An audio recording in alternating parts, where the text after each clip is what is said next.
Assalamualaikum warahmatullahi wabarakatuh. Pada bagian pertama ini, untuk mata kuliah Matematika Ekonomi, kita akan membahas mengenai model ekonomi dan fungsi. Model ekonomi dan fungsi ini sebenarnya sudah pernah kalian dapatkan di bangku SMP ataupun SMA. Jadi ini sifatnya adalah mengulang saja. Akan tetapi model ekonomi dan fungsi ini meskipun kalian pernah mendapatkannya di bangku SMP ataupun SMA, ini akan kita gunakan sebagai dasar ataupun basic untuk chapter-chapter berikutnya. Jadi kalian harus paham terkait dengan model ekonomi dan fungsi. Model ekonomi adalah sebuah cara untuk menyederhanakan hubungan antara variabel-variabel ekonomi yang terjadi yang menggambarkan kerangka kasar dari kondisi yang sebenarnya. Jadi, model ekonomi ini digunakan untuk menggambarkan kondisi permasalahan perekonomian yang kemudian disederhanakan dalam sebuah model. Model ekonomi bisa digambarkan dalam bentuk matematika dan non-matematika. Jika model tersebut digambarkan dalam bentuk persamaan matematika, maka akan terdiri dari satu atau beberapa persamaan. Persamaan dalam model tersebut akan terdiri dari sejumlah variabel, konstanta, koefisien, dan parameter. Kita akan bahas satu persatu. Variabel, konstanta, koefisien, dan parameter. Yang pertama adalah konsep variabel. Dalam ilmu matematika murni, biasanya variabel dilambangkan dengan abjad alfabet terakhir, yaitu X, Y, dan Z. Akan tetapi, dalam ilmu ekonomi, khususnya ekonomi dan bisnis, variabel bisa dilambangkan dengan menggunakan inisial istilah ekonomi. Contoh, interest rate menggunakan simbol I, quantity, H, price, P, dan lain sebagainya. Nah, di dunia ekonomi, kita mengenal dua jenis variabel, yaitu variabel endogen dan variabel eksogen. Kita akan bahas. Variabel endogen adalah variabel yang nilai penyelesaiannya diperoleh dari dalam model. Variabel endogen ini juga disebut sebagai variabel yang dipengaruhi, variabel dependen, atau variabel terikat, atau variabel Y. Ingat, jangan bingung, istilahnya memang banyak.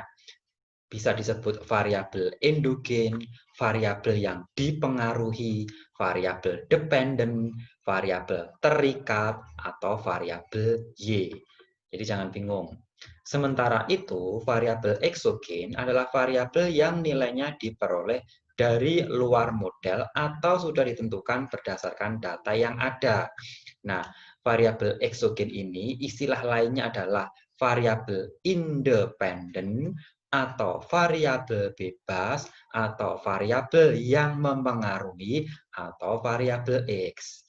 Istilahnya sama banyaknya, intinya sama. Jadi ketika disebutkan variabel X, berarti dia adalah variabel endogen. Kalau Y berarti variabel endogen.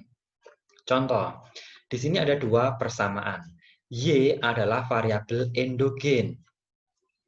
Y ini variabel endogen ini. Sementara X adalah variabel eksogen. X adalah variabel eksogen atau variabel yang mempengaruhi atau variabel independen. Sementara Y ini adalah variabel dependen. Selanjutnya adalah konstanta. Konstanta adalah suatu bilangan nyata tunggal yang nilainya tetap atau tidak berubah-ubah dalam suatu masalah tertentu. Konstanta memiliki sifat persamaan dengan variabel eksogen, yaitu nilainya tetap. Contoh, di sini ada dua persamaan, persamaan 1 dan persamaan 2, di mana 3 adalah konstanta dari persamaan 1. 2 adalah konstanta dari persamaan 2. Seperti ini. Cukup jelas, masih sangat mudah ini. C yang ketiga adalah koefisien. Koefisien adalah faktor pengali dalam sebuah ekspresi yang mengikuti variabel. Koefisien biasanya berbentuk angka yang berada di depan variabel. Ingat, koefisien 1 biasanya tidak dituliskan dalam model. Contoh, X kuadrat memiliki koefisien 1, tapi tidak dituliskan. 6 adalah koefisien untuk X, dan 2 adalah konstanta seperti yang kita bahas sebelumnya. Selanjutnya untuk parameter. Parameter adalah suatu nilai tertentu pada sebuah model masalah dan mungkin akan menjadi nilai lain pada suatu model masalah lainnya. Misal kita menggabungkan konstanta dengan variabel, di mana konstanta dimisalkan A dan variabel dimisalkan P. Maka yang terjadi adalah AP. Nanti untuk penjelasan penjelasan parameter ini bisa kalian baca lebih lanjut di buku kalian. Nah, poin kedua selanjutnya adalah persamaan dan pertidaksamaan. Persamaan adalah pernyataan bahwa dua lambang adalah sama, sementara pertidaksamaan merupakan pernyataan yang menyatakan bahwa dua lambang adalah tidak sama. Nah, untuk simbolnya, persamaan disimbolkan dengan sama dengan, sementara pertidaksamaan bisa disimbolkan dengan lebih kecil, lebih besar atau sama dengan, kurang dari atau sama dengan, atau tidak sama dengan. Untuk persamaan sendiri ada 3 macam, yaitu persamaan definisi, persamaan perilaku, dan kondisi keseimbangan. Persamaan definisi adalah sebuah bentuk persamaan di antara dua pernyataan yang memiliki makna yang sama. Perhatikan contoh berikut ini. Contoh, EPS sama dengan E dibagi S, di mana EPS adalah earning per share, E adalah earning, dan S adalah share. Artinya, earning per share ini adalah earning atau laba dibagi dengan share jumlah saham yang beredar. Ini akan kalian jumpai di mata kuliah ekonomi yang lainnya. Pengaplikasiannya di situ. Contoh misalkan di mata kuliah manajemen keuangan ataupun mata kuliah akuntansi. Kemudian persamaan perilaku atau behavioral equation adalah sebuah persamaan yang menunjukkan bahwa perubahan perilaku suatu variabel tertentu sebagai akibat dari perubahan variabel lainnya yang saling berhubungan. Di sini saya memiliki contoh, ini contoh terkait dengan keperilakuan. Yang pertama, kinerja karyawan akan dipengaruhi oleh perubahan kompensasi yang mereka terima dari perusahaan. Artinya, perubahan kompensasi ini bisa mengakibatkan perubahan perilaku kinerja. Ini sangat saling berpengaruh. Ini akan case-case semacam ini akan ditemukan di manajemen sumber daya manusia. Dividen akan dipengaruhi oleh perubahan keuntungan yang diraih oleh perusahaan. Artinya, semakin tinggi keuntungan perusahaan, semakin tinggi juga dividen yang akan dihasilkan.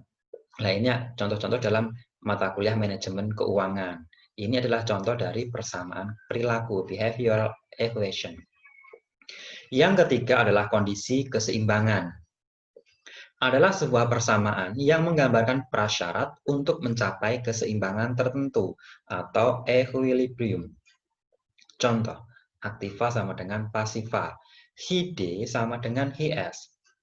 Jumlah yang diminta sama dengan jumlah yang ditawarkan.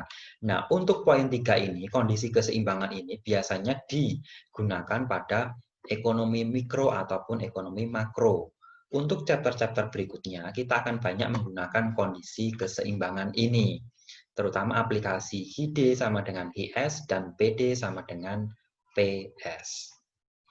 Nah, sekarang kita beranjak ke poin B, yaitu fungsi. Fungsi merupakan hubungan formal di antara dua himpunan data.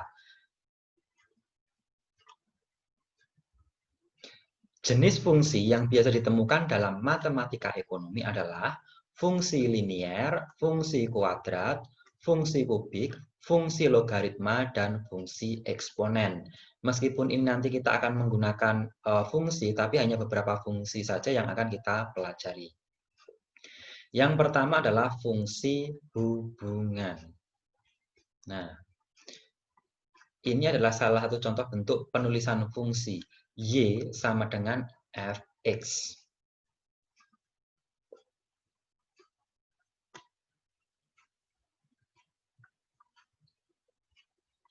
Yang dikatakan fungsi adalah jika X berhubungan dengan satu dan hanya satu terhadap nilai Y. Di sini saya garis bawah, saya cetak tebal. Yang disebut dengan fungsi adalah jika X berhubungan dengan satu dan hanya satu terhadap nilai Y. Apabila X berhubungan lebih dari satu nilai Y, maka dia disebut bukan fungsi. Ingat, poinnya adalah satu dan hanya satu. Atau bisa ditarik kesimpulan bahwa fungsi adalah suatu hubungan di mana setiap elemen dari wilayah domain saling berhubungan satu dan hanya satu dengan elemen jangkauan ring atau Y. Domain itu X, ring adalah Y. Penulisannya adalah semacam ini. Nah, untuk penggambarannya semacam ini. Ini adalah contoh grafik atau gambar dari fungsi. X1 hanya berhubungan dengan Y1 saja, yaitu di Y1. Nilai X2 ini hanya berhubungan dengan satu Y saja, yaitu di Y2. X3 hanya berhubungan dengan satu Y saja, yaitu di Y3. Jadi berhubungan satu dan hanya satu. Nah, ini contoh lagi. Ini merupakan fungsi juga.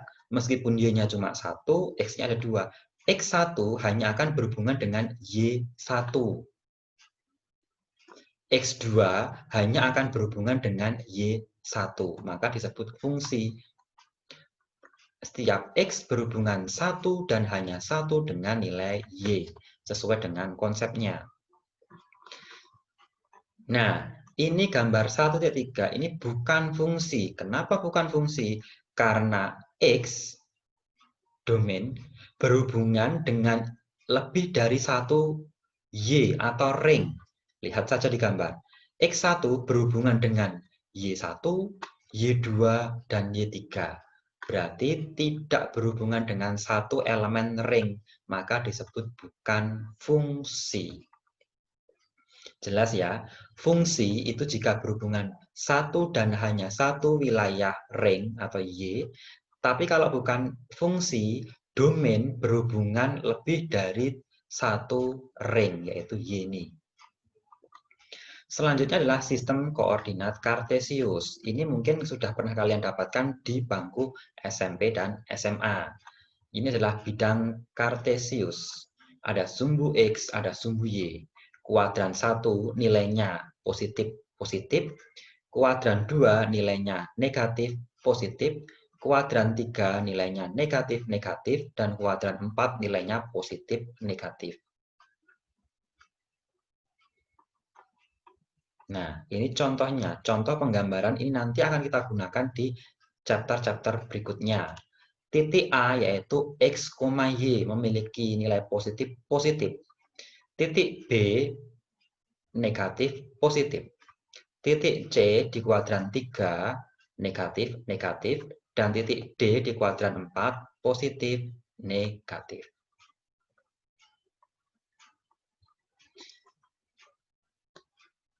Itu tadi terkait dengan model ekonomi dan fungsi. Masih simpel dan sangat sederhana dan mudah untuk dipahami. Jika nanti ada pertanyaan, silakan sampaikan pertanyaan tersebut melalui WA group yang sudah kita buat minggu kemarin. Cukup sekian terkait dengan bagian 1 model ekonomi dan fungsi. Kurang lebihnya mohon maaf. Assalamualaikum warahmatullahi wabarakatuh.